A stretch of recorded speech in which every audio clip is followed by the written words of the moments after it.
I'm Lindsay. I've been at ThoughtWorks for about 4 years. I've actually been predominantly for that time in our Sydney office. I've worked on various platforms, so everything from TV to mobile to web to traditional desktop GUIs across a number of verticals. What are we talking about today? So why are we actually here? I know that when I come to things like this, it's because I'm usually looking to kind of think about, better, smarter ways of working. And I know that there are many of you in the audience today that will probably come from different backgrounds. So we've probably got, business people, product owners, project managers, and you might be here thinking about how you can get to market quicker. You might be also thinking about, how to get better return on investment. I know that if there are, technology people here, so if you're developers, you're probably thinking about how to deliver better technical solutions. Likewise, if we've got any creatives in the audience today or, user experience people, you're probably thinking about how you can improve, the customer experience. But all of those things that you're trying to achieve, it's actually very hard. And one of the things that we're going to do this morning is actually have a look at why that is hard. So we'll look at the problem space. Why is this stuff so hard to do? Why is it hard to get stuff quickly to market that will actually deliver to the business that's technically feasible whilst also delighting your customer? So the information age is really unprecedented in any previous development of human history. Insofar as its rapid pace of development, we've got everything so very fast these days. Not only that, we've got an absolute abundance of choice where we never have had that kind of choice before. If you're on the internet, you're only ever one click away from something that's cheaper or better or faster or something. And this makes for a very, very aggressive marketplace. In order to thrive, well, in actual fact, in order to even survive, you need to either be the fastest, the cheapest, or ideally, the most desirable. So how do we deliver faster and cheaper yet still delight? Well, let's start by having a look at the current landscape. So what we see so often, as I'm sure you guys do as well, is that businesses are constantly under pressure to, urgently respond to market needs. So businesses might get a new idea, and they'll wrap those up in a business case, send them off to the funding, to get funding, and then, at that point, they might wheel IT in to kind of help them deliver the ideas. And then this is where some of the problems actually start. So we hear all too often, like from the business side, we hear them complain that IT is just too damn slow to respond to the needs of the current market. Or they say, perhaps the IT can actually deliver on time, they estimate that they can deliver on time, but then by the time that they've actually delivered it, it's taken twice as long as they originally promised. Equally, it might cost too much, or again, by the time it's delivered, it's ended up being twice the amount that it was originally estimated. Business often say that IT just constrains them too much in terms of the business thinking. So one really good example was there was a high street bank that we were working with. When the iPhone first came out, they basically said, we want to be first to market with a online banking iPhone application. Business got very excited about it, started doing some sketches, even started talking to the shareholders and the like, started getting the market quite excited. The last people that they actually spoke to was the IT guys, and the IT guys said, look, really sorry, we want to do this with you, but we actually can't. Our systems are just not set up that way, and in order to deliver that app, we've kind of got to rip out what we've got, and it will cost tens of thousands, if not millions of dollars to actually do this stuff. Then, of course, there's the other side of the coin, so there's the IT. So we also get to hear, the complaints that the IT guys have got. The fact that they're handed specifications that are just not feasible. Again, another really good example of this was a client that we were working with that flew in a big, very famous design agency from America, big San Francisco-based crew. So they flew out a SWAT team. They came out, did lots of stuff, really nice designs, produced this stuff. 6 weeks later, they had a very, very shiny, sexy-looking view of what online banking of the future could be. And then again, the problem was when they got to IT just said, we can't touch it. There's nothing we can do with it. It looks very good, but we just can't build it. Equally, there's problems with time. It's all too slow. And then there's the unrealistic expectations on budget and the fact that, the businesses just don't have that technical understanding of what IT can actually deliver. And IT end up becoming, they're just shopping lists. They're not partners in the process. And what about the poor customer in all of this? He gets squeezed out of view, or at best he might become a market segment. So the business and the IT are just too siloed within the organisations, and basically no one takes responsibility for the customer experience. And the world is littered with bad customer experiences, and quite honestly, life is just too short to be littered with bad experiences. My name's Mark McNeil. My background is user-centered design, human factors. Got a PhD in it a while ago. I've been doing it for a while. I joined ThoughtWorks 6 or 7 years ago now, and I've kind of really taken the Agile pill, and I wouldn't do anything else now in terms of IT. Worked on multiple different clients in different sectors. So Lindsay talks about a business banking example. I worked on a retail and a high street bank, and they had a similar problem. They assumed that we could just port the existing application process from one legacy system, their old legacy system, to a new stack. I had the privilege of spending time in the branch network watching people opening bank accounts. An hour was set aside by the personal bankers to be able to create a new bank account. And of that hour, a good 40 minutes of it was the personal banker just entering data into the system. There were all sorts of lost opportunities to do cross-sell, upsell. It was an inefficient process, and yet the business stakeholders, the sponsors, thought that this was acceptable. Worse, the personal bankers, for them it was a living hell, a nightmare when somebody came in and said, "I'm so happy I just got married, and I want to change my address." Changing a name and changing an address would take a good 20 minutes of that personal banker's time to complete. That was 20 minutes of lost selling time, and they wouldn't be able to do it in front of the customer there and then. And on top of that, again, because they were having to enter the name and address into multiple different systems, errors were being introduced. By taking a more systems thinking approach, thinking around actually the experience, it's a far better place to start thinking about how we would go about migrating functionality. So there are all these demands on IT. You know, the business wants it faster and they want it cheaper. Customers just, you know, want an easy life. And in defence, you know, IT did take this problem quite seriously and came up with a couple of ways to tackle the problem. So first of all, one of the things that they did was they kind of delivered Agile. So obviously there was a couple of earlier iterations of this, but basically, you know, the methodology that allows us to deliver faster. And from a different angle of computer science, the discipline that we all know and love today as user experience kind of came out as well. Again, this came in many guises previously. You know, we might know it as usability, we might know it as human-computer interaction. All of those things culminate into what we now call user experience. But let's first have a look at Agile. So let's draw a little picture. Let's take a story. Here we have a business person. What Agile is really good at is we Agile practitioners talk to the business person, understand what is your vision, what's your ideas, and we take those ideas and we create these stories. They're written words that describe, articulate what the business person wants. And then we use our iterative and incremental methodology in sprints to start delivering software. On every iteration, every 2 weeks, every week, we're delivering working software. And aren't we great? Look, we're delivering working software. We're delivering on time, on budget. Great, aren't we kind of cool? And this is one of the issues, I think, with Agile is we deliver viable ideas that are implemented very, very quickly, and they're feasible, but they're not necessarily desirable. So that's Agile. In the UX world, you know, okay, there's some waterfall-y stuff going on here, but again, the business have an idea, and in a previous life, I talk with the business. I'm the agency. I'm the UX designer. Meanwhile, on a different track, IT have got some other guys, architects and business analysts, but I don't really have much to do with them because they're not in my world.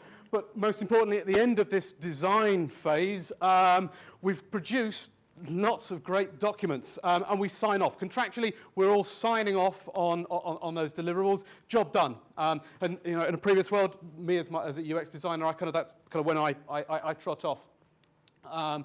And IT go build it and test it, and you know, something's delivered, and the business is not quite sure what's going on, and eventually when they see what is being delivered, and quite often I'll go back and have a look at some of the products that I was involved in, you know, when I was doing the design, and maybe I've been privileged enough to come back and do some usability testing, but it's far too late in the day to really make the fixes. And you know, I look at some of the things that we had some great ideas, some great designs, but actually were they implemented? And all too often the answer is no. UX is great at ideas, coming up with ideas, coming up with, you know, designs. But they may be not feasible, and almost certainly they're done slowly. So now we've actually got some new problems. Basically, we've got IT who want to embrace Agile so that they can deliver value faster, and also the business who wants to actually adopt a more user-centric approach to developing new products so that they can better engage their customers and develop better relationships and better experiences. And the problem that we actually see is that the two don't know how to integrate together. They don't know how to play nicely together. And we're increasingly getting calls from organisations who just need help actually solving this. In fact, I've been to 3 very, very large organisations just this last month who've got this exact problem. And maybe you guys are feeling this as well.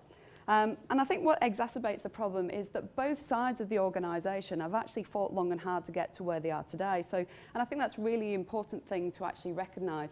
IT, they've had to kind of, really campaign hard to actually even get changes because, Agile, let's admit it is quite a cultural change. It is quite a big organisational change for people to actually, adopt and adapt to Agile. Similarly with UX, this has kind of come up through the ranks and there would have been a lonely UXer who would have been campaigning hard, doing the evangelist stuff, saying we need to listen to our customers, we need to get customers involved more.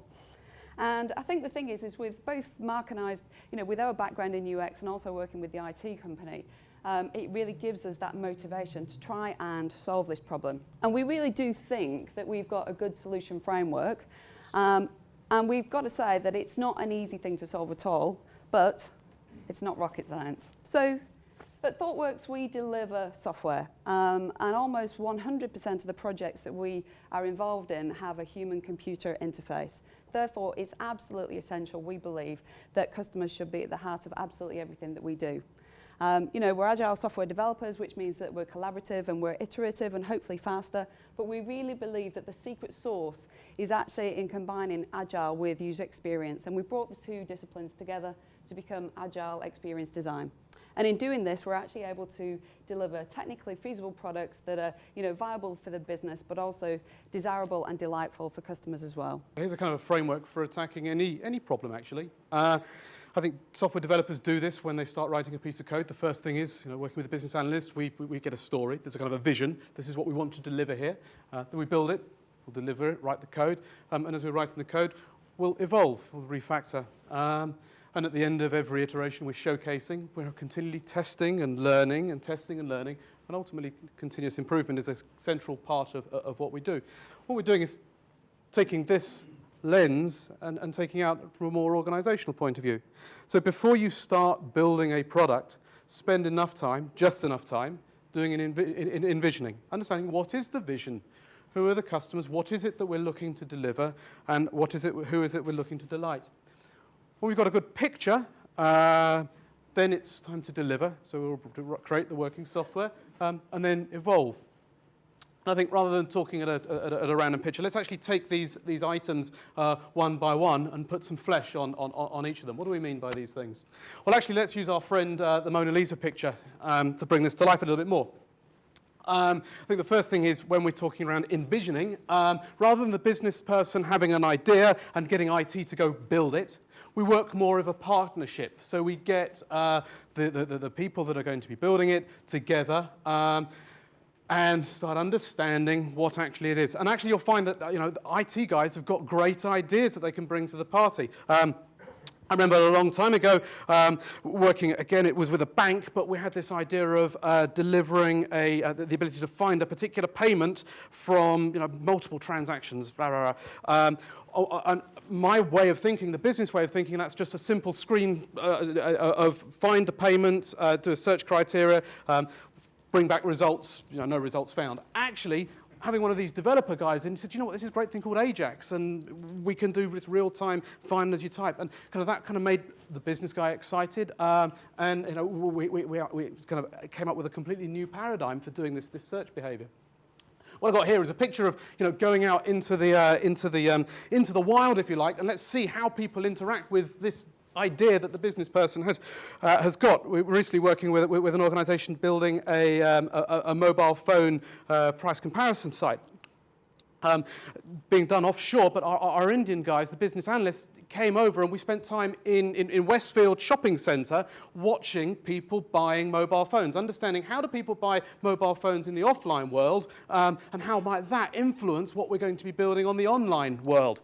And it also the guy that came over, it gave him an awful lot of insights to be able to take back to the team who was building it to understand, that is how people shop. That's what people do when they're buying mobile phones. Anyway, so the idea is we get people collaboratively together in a short period of time, come up with some ideas.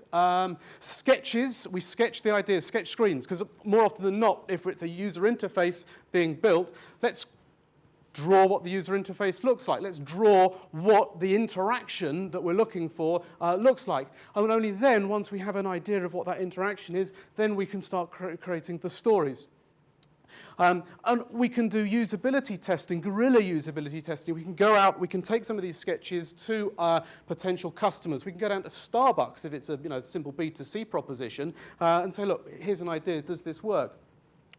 So we're removing risk from the project. We're removing risk of building the wrong thing right from the word go at the beginning of the project. So we spend some time sketching, coming up with ideas, writing stories, and then we start using the Agile delivery methodology for delivering incremental value. But because we started with a vision, and a pretty concrete vision at that, and also an understanding of who the customers are, a pretty concrete understanding of who the customers are, we're more sure of delivering value. And again, we are iterating all the way through, getting feedback from the customers. We're not just showcasing at the end of every iteration, here's a bit of working software, aren't we good? But actually, let's take stuff out to the customers and make sure and validate with the end users that what we're suggesting really is good. I think deliver software using Agile, but don't see that as the end. Actually, let's get stuff into production as quickly as possible. So we have a first release, a beta maybe. Software is a lot softer than it used to be. It used to be kind of a bit brittle. Now it is soft, and we can do multivariate testing, A/B testing. So actually, let's get multiple different variants out there into the marketplace and test which one is the most valuable. So one of the things that we really want to do at the beginning is we want to both look in and look out. So we'll start with the looking in. So looking at your colleagues are a really good source of inspiration. So there's lots and lots of often overlooked really interesting information that's available to you within your organisation. So look to your marketing department. They already know about your customers and how to sell to them. You might have a slight different variation on the theme, but they always start with them. They've got a great source of information. Similarly, finance, these are the guys that know how well your business is running. They're an amazing source of information, and it's always worth tapping into them. Customer services, these are the guys that speak to the customers on a day-to-day basis. That's their job. They're the front line to your customers.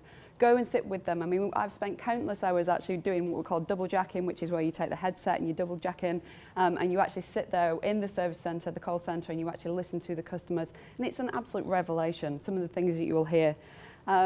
IT support, so talk to your help desk. What problems are they actually seeing? What problems are customers phoning up with? I mean, one, I guess, big aha moment for us, we were working with a large insurance company, and basically their customers were actually insurance brokers, and their accounts were worth multiple millions of pounds. So quite rightly so, they were a little bit nervous about letting us out in front of their customers. So what we did was the next best thing. We went and sat with the guys on the phone. It wasn't so much a call centre as these were account managers, because obviously these are high value worth customers. So we went and sat with them. And originally, this project started out by the business thinking that they needed to give these advisors some, whiz-bang tools online so they could do more self-service stuff. But in actual fact, these high net worth clients didn't want to do the stuff for themselves. What they wanted was a better relationship. When I was sat there with the account managers, what I actually saw was them toggling between 7 different systems and then having to cling on to a paper Bible of procedures in order to answer some of the most simple queries. So this, for the account managers, was actually a really bad customer experience. And the thing that basically happened when we took that back to the business and said, look, forget some of these whiz-bang online ideas that you're thinking of self-service for the advisors, let's get the in-house system sorted. And that's what we did. And it drastically changed the customer experience. Also looking in, so I've already mentioned that other departments are often overlooked. How many of you guys have actually got internal research departments? A couple of you, yeah. Well, this actually happened to us on another project where we went in and we found out that the project had actually externally commissioned very big, expensive research from a research house the likes of Forrester. And when I got there and I kind of said, okay, when are you expecting to get this back? And just out of curiosity, why is it that you didn't use the in-house research team? They actually didn't even know they had an in-house research team. So they spent all this money and time with the external agency and they didn't have bothered. So, there's lots of sources internally you can get information from. Don't overlook them.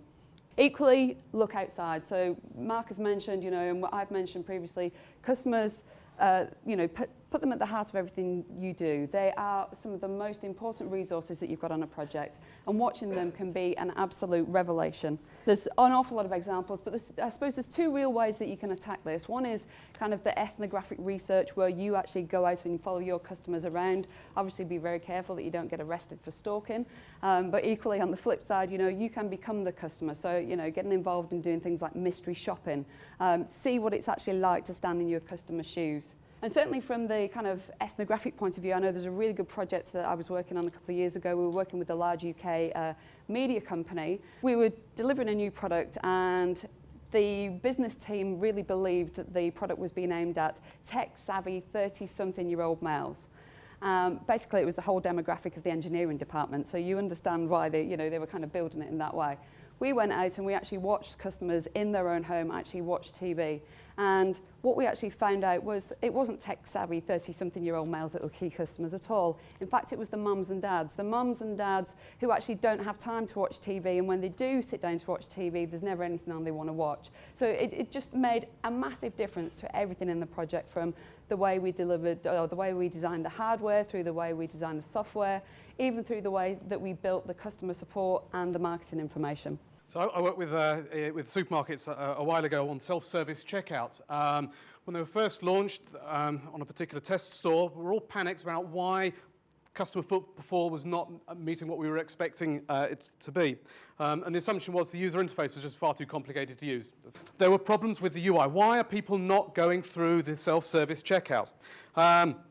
We could have sat back in back in head office working out all these reasons. Actually spent time in the stores watching and observing people going through the checkout. What we observed was the self-service checkout was right next to the five items or less. And what was happening was people were hearing bagging error at till blah, blah, blah, bagging error. They were hearing that just errors and the machine telling people that they're stupid and they couldn't use this machine properly. So what we did, simple intervention, was just turn the volume down a little bit. Just by that simple intervention, technology, didn't cost anything to do that, suddenly the footfall significantly increased.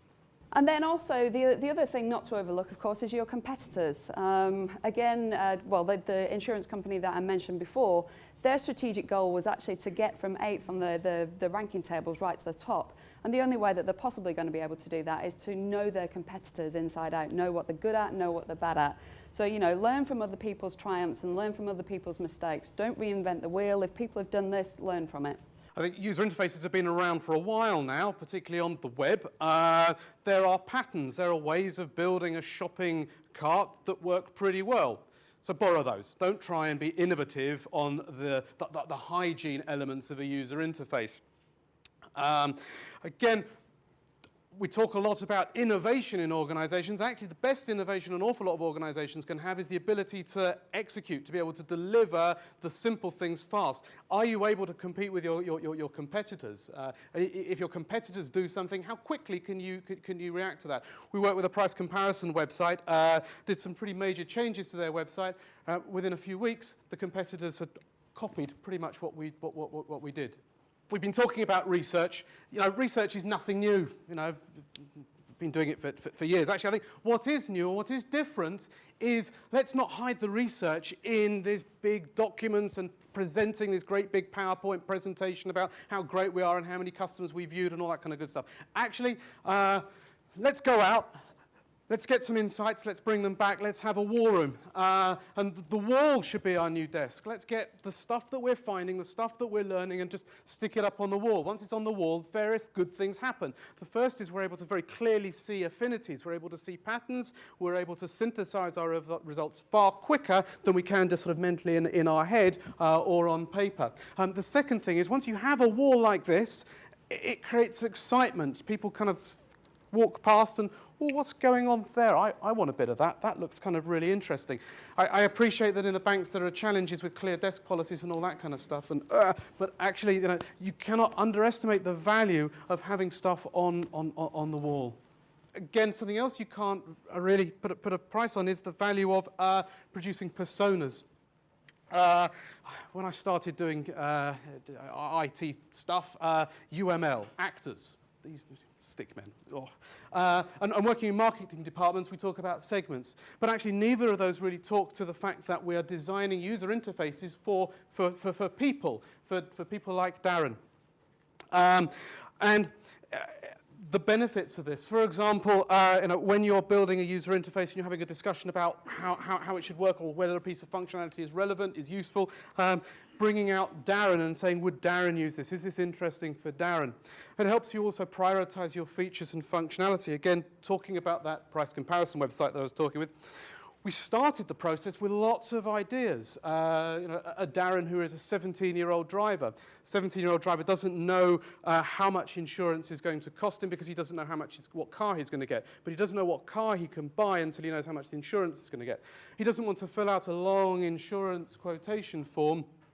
The 60-year-old driver is quite happy because he knows exactly what he is. So thinking about the persona, we're able to create customer journeys that are specific for him. But also we're able to say, do you know what, Darren, he ain't a particularly valuable customer to us, so that cool ideas that we came up with about this tool for helping Darren find insurance, we were able to ditch. All this research is all very well and good, but it is there to feed the design process, not at all to replace it. And it's only actually useful if you learn from it. So, get all that stuff that you've learned in the looking out and the looking in and, all doing your ethnographic research, understanding all about your customers, getting all the research from your colleagues and, your competitors, put them through their Mincemeter and make sure that, you use that information, you use those insights that you've already stuck up on the wall that Mark mentioned, and you use those to drive design. What we want to do at this phase is we want to generate as many design ideas as possible, because chances are if you just develop the one design idea, it's not going to be the right one, and you could go to market with that idea and it's going to fail. So generate lots and lots of ideas, and don't be at all afraid to fail, because the point is that you do this at a very low fidelity stage, so sketching out lots and lots of ideas so you can tear them up and throw them away if they're not actually working. And, as good old Thomas Edison said, I've not actually failed, I've just found 10,000 ways that don't work yet. And we want to do all of this stuff collaboratively, so that's one of the other major differences as well. So rather than getting the design department to go and sit in their little vacuum and then do their stuff and then come out of there with documents and et cetera, we want to get everybody working together. Because as Mark mentioned before, the designers have got some great ideas, but they can also get some even better ideas if they've got the guys from the business sat with them or the guys from IT sat with them. And don't get me wrong, you will get some resistance. If you try and drag your colleagues into a collaborative design meeting, a lot of them will say, no, I can't do that. I'm not creative. I can't draw for pennies. But in actual fact, it's not that we're looking for them to do the designs for you, but to contribute their ideas. And chances are they'll have some really great ideas. And I guess it's not just your internal guys either. We want to do some of this collaborative design thinking with customers as well. And again, customers are not going to be able to design the user interface for you, but they will definitely be able to point you in the right direction about what they like and what they don't like. This dude here, he's actually a chief architect for a high street bank. Here he is, he's got Lucy, there's a picture of Lucy prompting his thoughts. She's a student, I think, and he's creating using post-it notes and sketches and just drawing the user interface that he thinks that Lucy would like. But it's not just the chief architect that's doing this exercise. We've got a bunch of other different people from throughout the business. And they're coming up with visual ideas that we're able to put into the melting pot, into the mix. Once we've got those ideas, then we can start testing them. So here we start with the wireframes on boards, paper prototyping, SketchUp, and if necessary, we'll create more robust look and feels. But I think it's using the appropriate fidelity to be able to produce a prototype to test, test, learn, and remove risk. It's far easier, cheaper, quicker to be able to scribble something on paper, put that in front of a customer and validate that idea than it is to do it in code. If you remember at the beginning, I showed you that really horrible, ugly screen. I spent 2 weeks, so it was myself and an architect working with the client, and we had a resistance to begin with, but doing the wireframing and sketching on the whiteboard, spending time watching people doing that process of creating customers, searching for customers, creating accounts, and all that kind of good stuff. Very, very quickly, we started sketching in paper, doing paper prototyping, shuffling things around, moving things around, testing these ideas, and eventually we came up with a bunch of storyboards, essentially. I think these were done in PowerPoint, but these articulate what the design should look like, and then from this we can extract stories. Because we've had an architect who's been working with me on this, we're sure that this is feasible, that we can actually go build this. So this becomes kind of a specification, if you like. We're also able to test this, put these boards in front of people that haven't been part of the process, and do some very basic, quick and dirty usability testing. So what's a happy path? What are the fields that they would fill in? And we're able to demonstrate that, we can significantly reduce the length of time it was to complete the process. This bit of work I was just talking about was just 2 weeks worth of work. So we're not talking about the big upfront design. There's our big upfront design. Isn't this a bit strange, ThoughtWorks talking about doing design, big upfront design? Isn't that a bit of an anathema to what we do? I think the answer is no. We're passionate about delivering software that delivers value to the business. But what we're also passionate about not doing is delivering software to the business that doesn't deliver value. So what we don't want to do is deliver the wrong things quickly. And by getting a vision out there on paper, we're less likely to be building the wrong things. Building the wrong things, it's not new, it's not rocket science. Other organizations do it all the time. Apple, I think Apple are a great organization when it comes to design for a number of reasons. This is what Chess and I have picked up recently. When they designed the Apple Store, they didn't just say we're going to build a store to flog our products. Actually, they spent 9 months and went through 20 iterations of a prototype. They bought a big warehouse and built prototype stores. They did it 20 times until they discovered a layout that worked. Some of the thinking that came out of this was, how do people? What are great service industries? One of the great service industries they looked at was hotels, and from that bit of thinking came the Genius Bar. Where are we now?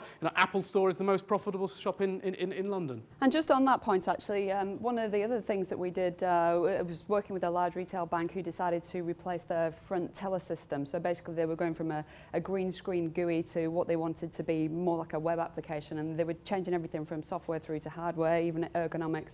And one of the things that we actually did and we recommended was that we found a closed branch, so a branch that was no longer in operation, and we actually, built it as this. We built it as the prototype. We had the tell stations all set up, and it was literally like we were reenacting what it was going to be like on day one of the switch on.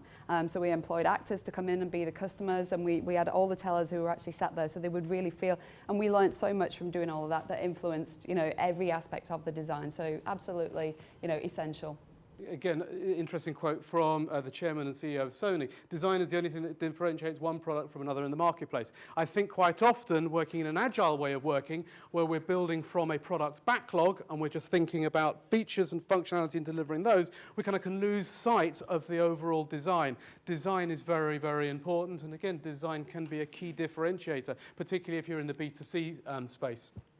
Here's an example of a client we worked on, E4. So the E4 website, that is very heavy with design. One of the challenges with this, when we started the project, was Big Brother was coming, and we had to deliver this website in time for Big Brother. We sat down with the business collaboratively. We did a lot of the things that I've been talking about. We sketched out designs. We sketched out screens.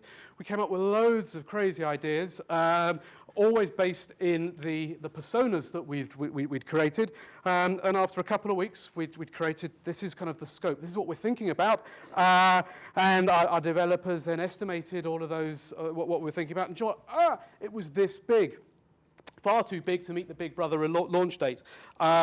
So we use kind of agile techniques.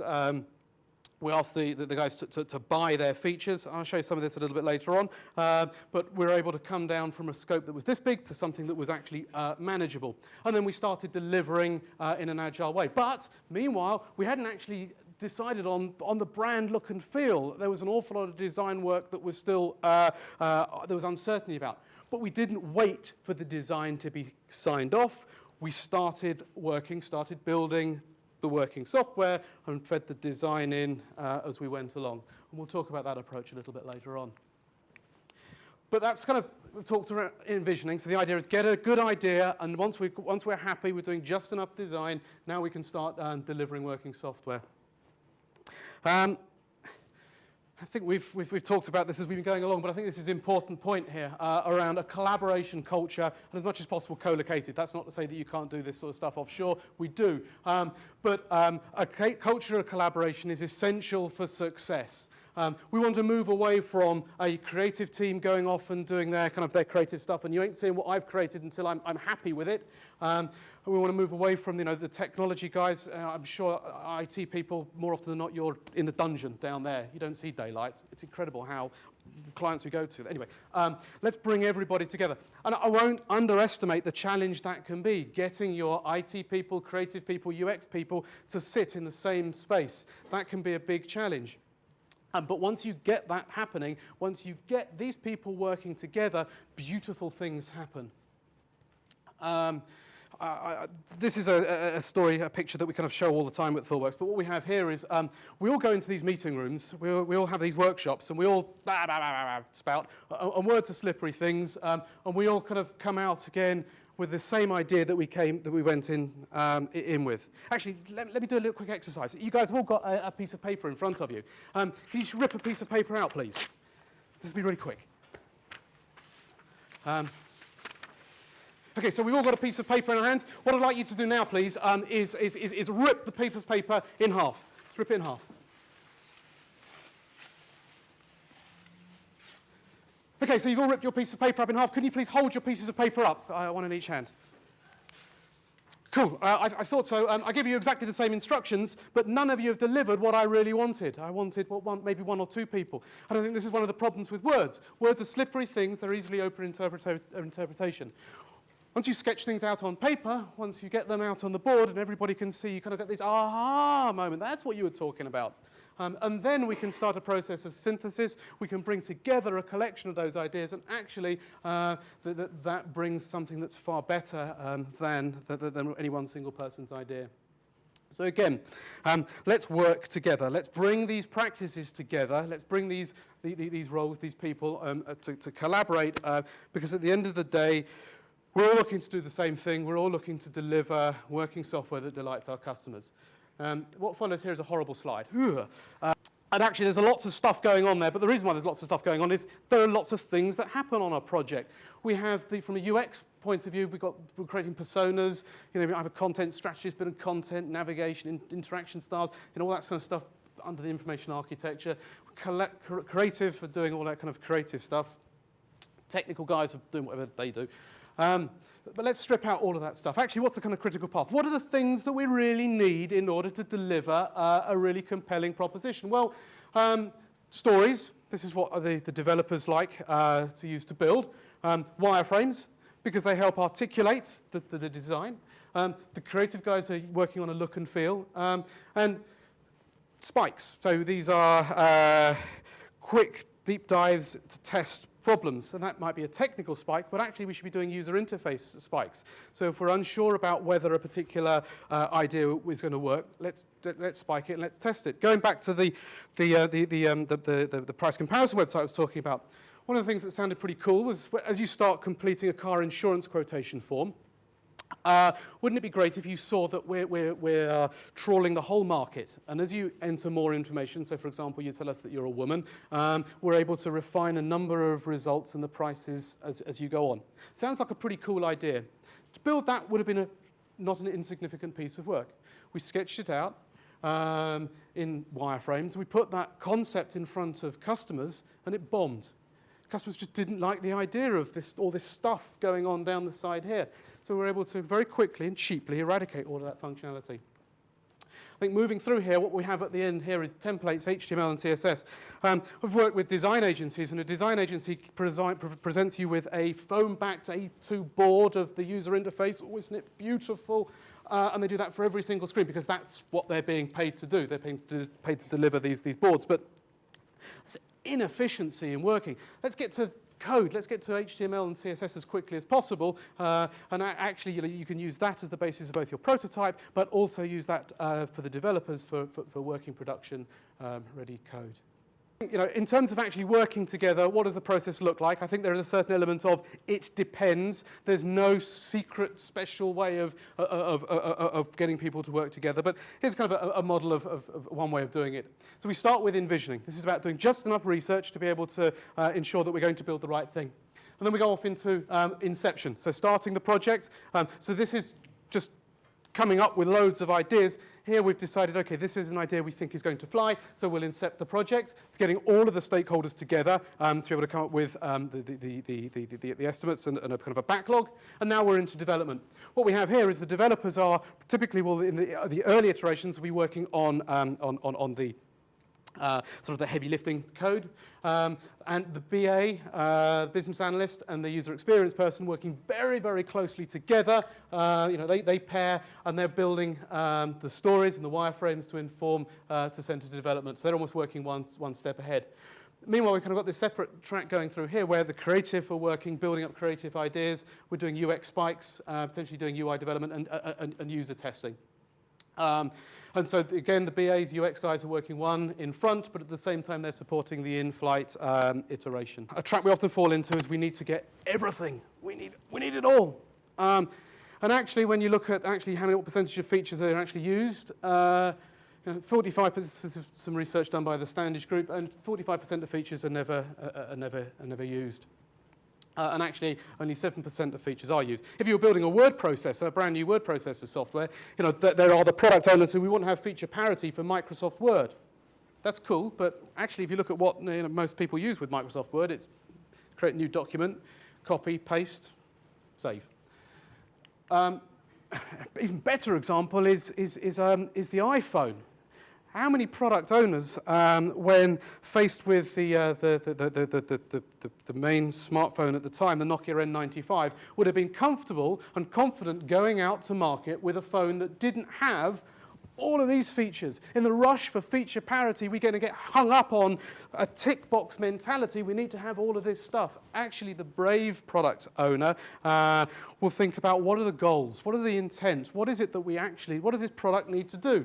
Steve Jobs, the guys at Apple, did this so very, very well. It's kind of what is it that we're looking to do? And actually, you know what the innovation of the iPhone is the fact that it does what it does. One last slide in this kind of theme is around creating and focusing on a minimum delightful, viable product. That's easier said than done. I don't know if any of you guys have ever gone backpacking, as a student, but when you went backpacking, if you read what the Lonely Planet guidebook says, it says, here's a tip, pack it, and then actually half it. I remember when I was backpacking, put everything on the bed, and there's too much. Actually, just focus on what you really need.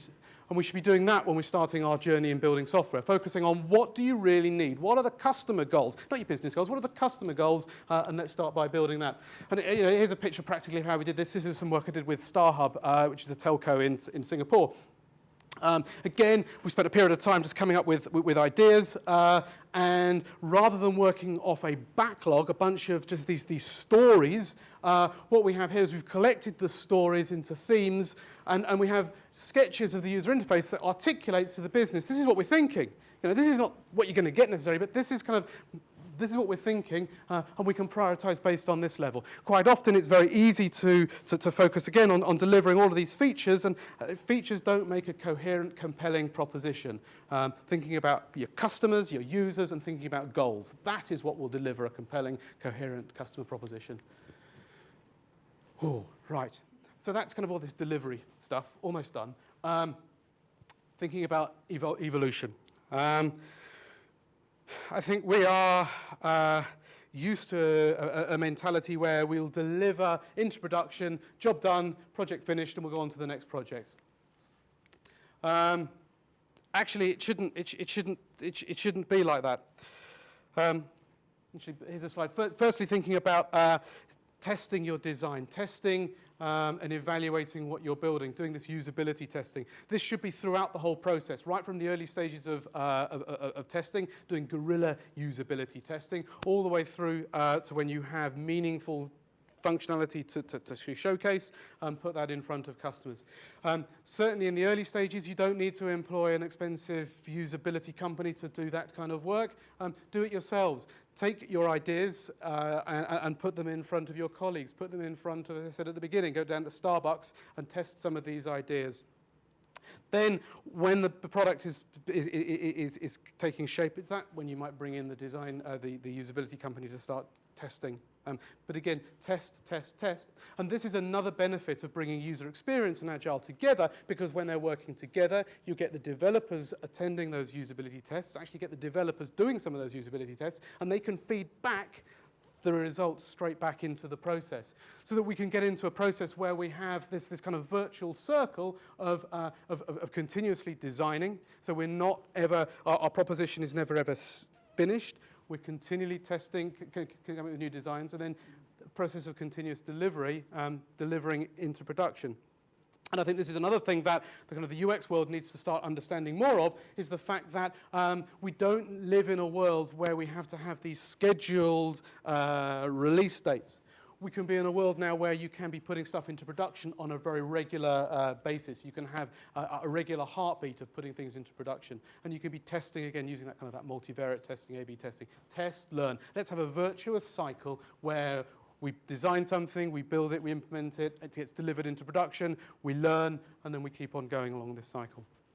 We've gone into a lot of detail about how we do it at ThoughtWorks, but one of the things that we're conscious of is giving you guys something that you can take home and do today as well. Let's just recap on what we've talked about today. So saying no to big upfront design doesn't mean doing no design at all. You still need to do some of the design. You need to create that, that big vision. You need to create your design framework, your information architecture, and you still need to do all the visual treatment. But don't do detailed design comps of every single screen like Mark was mentioning, the big phone back boards. We don't need to do that stuff. Do just enough to get us there so that we can actually get into doing some code, and then we can actually start bringing it all together. Equally, do some prototyping. So again, doing the prototyping at all sorts of fidelities. So you might start off with, just sketching it. So this is paper and pencil or pen and paper. Do it at that level. Iterate through some ideas very, very quickly, and then move to the next fidelity as and when you need to. Specifications. So, one of the things that we're very keen on in Agile is cutting down the waste. So don't spend like 3 months putting together these documents and again having them sat on somebody's desk. You are creating wireframes already. You're creating stories already as part of the whole, project. Putting the two together, that in itself is as much as a specification as you actually need. So make sure you tie your designs to your stories, and make sure you tie your stories to your wireframes. Have them on the wall. We've done this, so that when a developer is actually picking up a story to actually go and produce, you can actually see the wireframe that it's attached to, on the shared wall space. Testing. So doing the guerrilla testing as frequently and as often as possible throughout the process. Equally, though, I don't think that doing just the guerrilla usability testing negates the need for doing more formal usability testing. We still need to do some of that stuff too. But if you're going to do that, actually build it into the project plan so that the project managers, the iteration managers, and everybody else actually knows that this stuff is coming up and they can be prepared for it. And equally, I think one of the most important things about testing is, you're there to find out what actually is not working. It's not just to get the tick of approval to say, yes, we've done some usability testing. So be prepared to actually learn what's going wrong and to feed that back into the cycle. So, you'll find out what the usability bugs are, feed that back into the process. They'll get prioritized with the other stories in the backlog by the customer. In terms of the stories, I touched on this already, or we started to touch on this already. We're talking about personas. So with your user stories, rather than having your generic user type as a user, I want to do something, so that, use the personas that we've developed earlier. Those personas represent Darren. They represent your actual customers. So when you're writing your user story, say, Darren wants to, so that everybody who touches that story actually gets into the mindset of Darren. So it's not just for the business analysts or the UXers, but when the devs actually pick it up, they think about Darren and think about how Darren wants to actually do this and what the impact on him actually is. And then once we get into the build, then, as Mark mentioned in that beautiful diagram that we showed earlier, try and work in parallel streams, have everybody working together, have the UXers and the BAs pairing, and have everybody just working really closely together so everybody knows what's going on. We want to also really promote that teamwork and to nurture a culture of collaboration.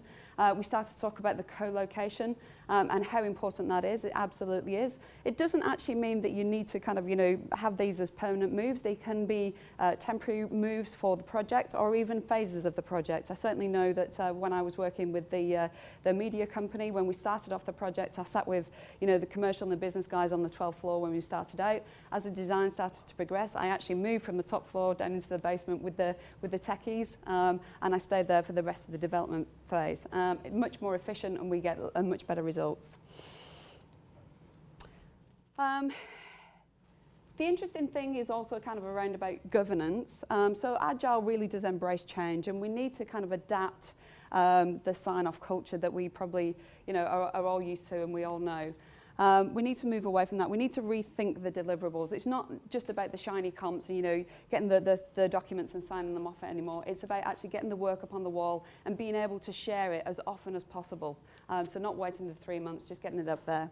I do know that there are some aspects that you're never going to be able to get around. There are designs that will need legal sign-off, for example, but rather than wait until all the designs are done or all the builds done and all the rest of it and then getting the legal team in, get them involved regularly. I mean, we used to do this on a particular project, and we would have meetings twice a week where there would be legal representation, marketing representation, brand representation, and they would come to the meetings, and basically it was a bit of a mandate that if they couldn't turn up to that meeting, that they would send a delegate along who could actually sign off or who could actually raise concerns. And that way it was just a nice flowing, fluid relationship between all the people who were playing together. And also just around the manage expectations. So this is a very different way of working, to the way that you might be used to working today. One of the things is to educate around the fact that design is not just a phase, it's not a department, but it's actually something that's emergent throughout the project. And that in itself is the biggest mind shift. And if you can educate the people that are on your project, that you work with, towards that, then it will actually be a much easier thing to do.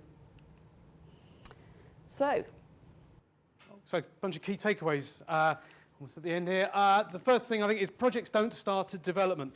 That's where Agile kind of start development, actually think in terms of the bigger picture, the bigger system, get all of the stakeholders together and create a shared vision, use visual thinking, use design thinking to be able to articulate what that vision is. And then only then, when you have a vision, are you then really in a position to start writing code, to start development.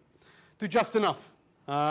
And how much is just enough? Well, it depends. But don't spend months doing lots of design work. And I've seen organisations that have spent 12 months of design before stuff even starts going into code. I know of a bank, another bank, that 4 years ago they started on a process of rebuilding, redesigning their retail banking platform. It still hasn't gone live in production. Certainly as a customer, I'm not using it yet. So, do just enough, get rid of waste, collaborate. This culture of collaboration, getting everybody working together. Software essentially is all about relationships. Successful software delivery is about relationships. It's not about gates. It's about collaborate and communicate, and open channels of communication. And again, that visual thinking about words are slippery things. Get pictures. People can respond to pictures better. And ultimately, this whole agile experience design, thinking about experiences, it's not easy, but it's certainly worthwhile. And the benefits that you can accrue from engaging your customers and delivering customer-driven software, there are significant returns that can be gained from that.